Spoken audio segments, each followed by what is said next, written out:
Prueba de ADN. Ya sea en películas o en series, estoy seguro que en más de una ocasión has presenciado el cómo un policía o un detective logra identificar al responsable de un crimen mediante una prueba de ADN. It's not Freebo's blood. ¿Pero te has preguntado cómo es eso posible? It's not even human. Pues hoy es lo que vas a aprender. Hola, soy Jin y en este video vamos a desglosar la ciencia detrás de los marcadores moleculares. Como ya lo hemos dicho anteriormente, la genética forense es la aplicación de la genética molecular al ámbito legal. Esto incluye identificación humana, pruebas de parentesco y vinculación de evidencia biológica con individuos. Y es por ello que la búsqueda de un sistema de identificación infalible ha sido una constante en la historia de esta ciencia forense. Curiosamente, antes de la genética forense existió la serología forense, ya que el primer sistema biológico que se implementó con estos fines fue el sistema ABO de grupos sanguíneos, clasificado por Karl Landsteiner en 1900 e implementado en pruebas de paternidad e identificación humana a partir de 1912. ¿Cómo funcionaba? Si una mancha de sangre en una escena del crimen era tipo O y el sospechoso era tipo A, se podía afirmar que la sangre no pertenecía al sospechoso. Y aunque era muy revolucionario para la época, el sistema ABO solo permitía hacer exclusiones. Porque en este mismo ejemplo, si ambos eran tipo O, la evidencia perdía peso, sobre todo si la frecuencia de ese grupo sanguíneo era muy alta en la población. Y lo mismo con las paternidades. Y es que imagínate, una tarde de 1920, un médico forense cita a mamá, hijo y un presunto padre. Con una lanceta reutilizable pincha el dedo del hijo y del padre para extraer una gota de sangre.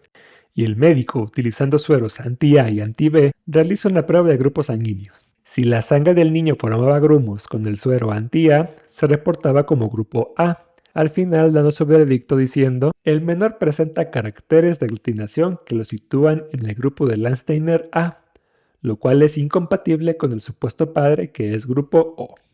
Y listo, caso resuelto. El problema vendría si hubieran sido del mismo grupo sanguíneo, lo cual es curioso. Pero hace mucho sentido, porque imagínate que las personas pertenecieran a una población donde el grupo A fuera muy frecuente. Por ejemplo, un 15% de la población.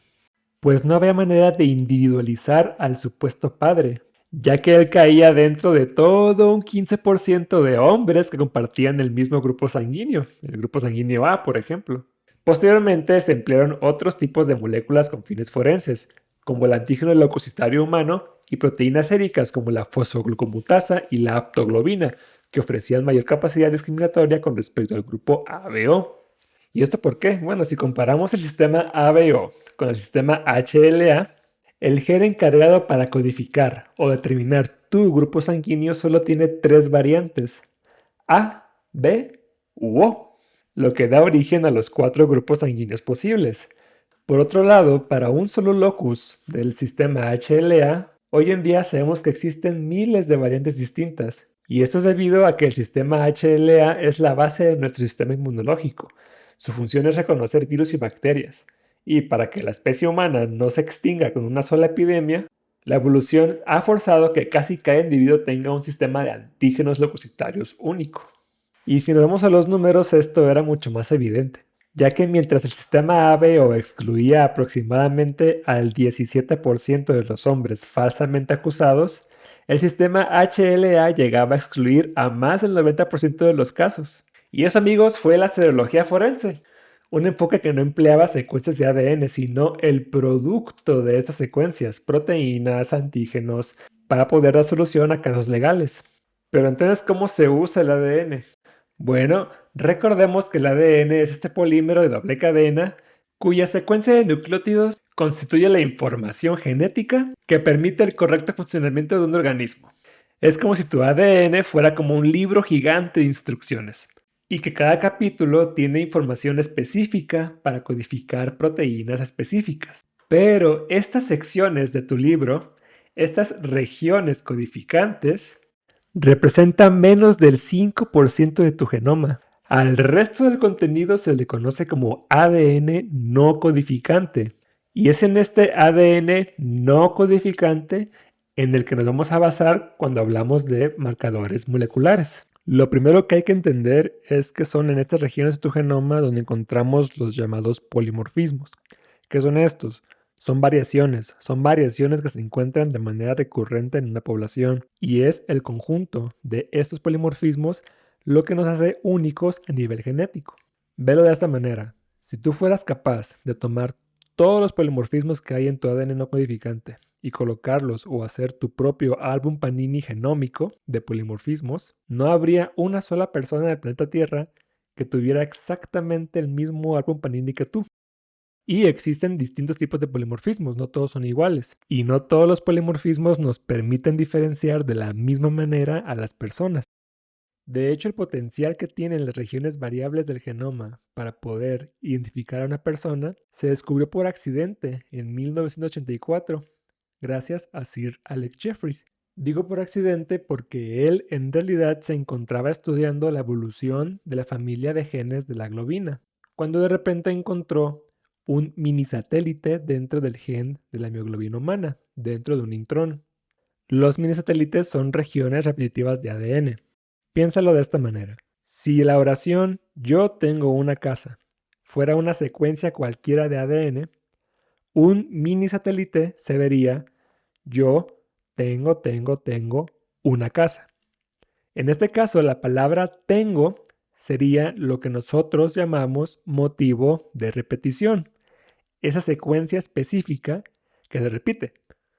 Lo que pasó fue que Alex Jeffreys identificó un motivo de repetición dentro de una zona intrónica de un gen de la globina y se dio cuenta que este motivo también se encontraba en otros genes de la misma familia. Entonces, ¿qué hizo? Pues tomó la secuencia de ese motivo de repetición y diseñó una sonda. Y la usó para procesar las muestras de ADN de una familia, junto con la de otras especies que tenía a disposición, observando patrones de bandeo únicos para cada muestra.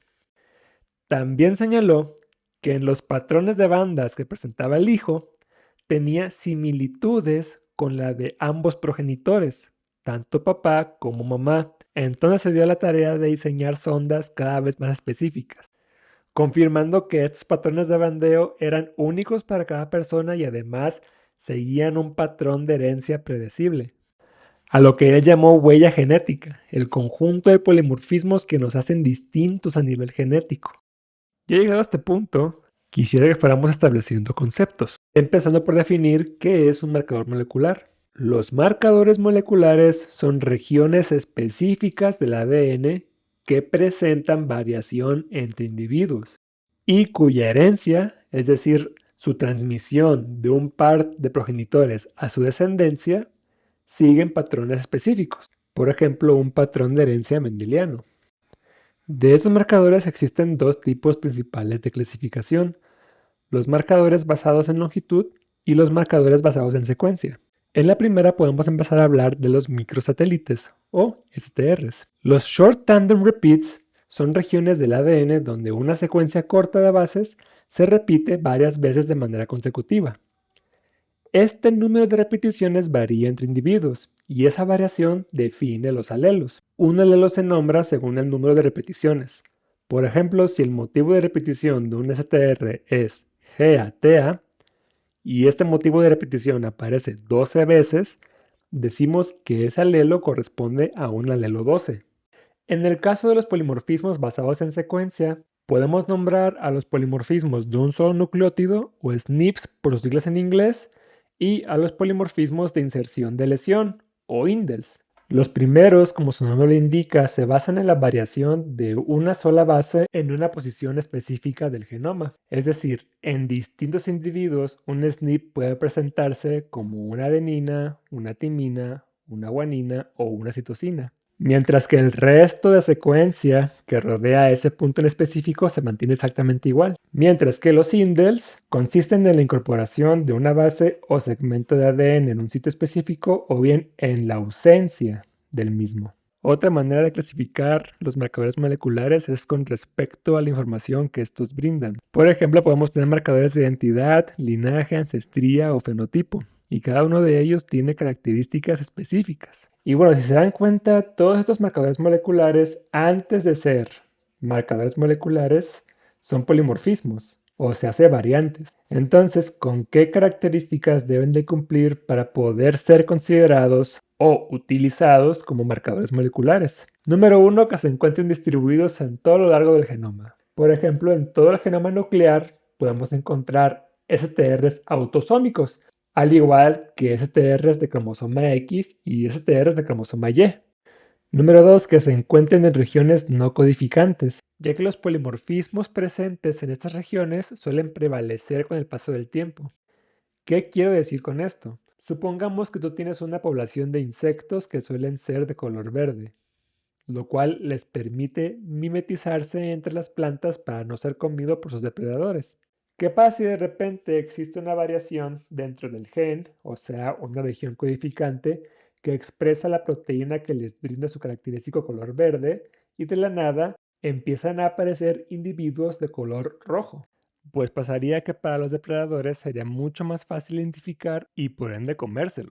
Sin embargo, si esta misma variación se presentara en una región no codificante, el fenotipo del individuo no se vería afectado, por ende tampoco su supervivencia, haciendo que esta variante nueva perdure con el paso del tiempo.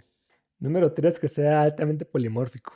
Es decir, si yo agarro a 10 personas distintas de una misma población y reviso exactamente el mismo segmento de ADN, yo esperaría que las 10 personas me presenten un alelo distinto de ese locus que estoy analizando. Número 4, que tengan un patrón de herencia predecible y estable, siendo específicos que sigan un patrón de herencia mendeliano o tener un mecanismo de herencia claro, como en el caso del ADN mitocondrial, el cual su mecanismo de herencia es por vía materna. Número 5, que tenga una baja tasa de mutación. Buscamos que un marcador sea variable entre individuos, sí, pero tampoco queremos que nuestro marcador cambie de manera impredecible de una generación a otra. Número 6, segregación independiente. Digamos que hay regiones del genoma que debido a su proximidad una de la otra, se segregan de manera conjunta, como si se agarraran de la mano al momento de ser heredadas de un progenitor a su descendencia. Bueno, un buen marcador molecular se segrega de manera independiente y eso se le llama equilibrio de ligamiento. Y por último, nosotros podemos, o más bien debemos ser capaces de poder amplificar mediante PCR nuestros marcadores moleculares para su posterior análisis. Y dicho todo esto, ya podemos volver a definir qué es un marcador molecular. Un marcador molecular es un polimorfismo dentro de un locus específico del genoma. Y ese polimorfismo cumple con una serie de características que acabo de describir que lo vuelven útil para poder diferenciar a una persona. Entonces, si nosotros tomamos el genoma de una persona, seleccionamos 20 sitios distintos donde nosotros sabemos que, por ejemplo, hay un STR en cada uno de ellos, y determinamos cuál es el alelo que está presente, estaremos obteniendo el perfil genético de una persona. ¿Y qué pasa con los criminales, por ejemplo? Bueno, si en una escena del crimen encontramos muestra biológica, los forenses son capaces de obtener un perfil genético a partir de esa muestra biológica. Y mediante el contraste con el perfil genético de un sospechoso, si ambos perfiles son un match perfecto, entonces podemos decir que esa muestra biológica pertenece al sospechoso. Y así es como se emplean los marcadores moleculares en investigación criminal. Y el principio es el mismo o por lo menos muy similar para el resto de marcadores. Y las famosas pruebas de ADN en tus películas y series favoritas consisten prácticamente en esto, en la obtención de un perfil genético de un sospechoso mediante el análisis de marcadores moleculares y el contraste mediante otro perfil genético obtenido a partir de una muestra biológica encontrada en una escena del crimen. Espero que la información dada en este video te haya parecido interesante y te haya gustado. No olvides que puedes contactarme para cualquier sugerencia o petición de tema de video. Por el momento es todo, nos vemos en el siguiente video para seguir hablando de marcadores moleculares y genética forense.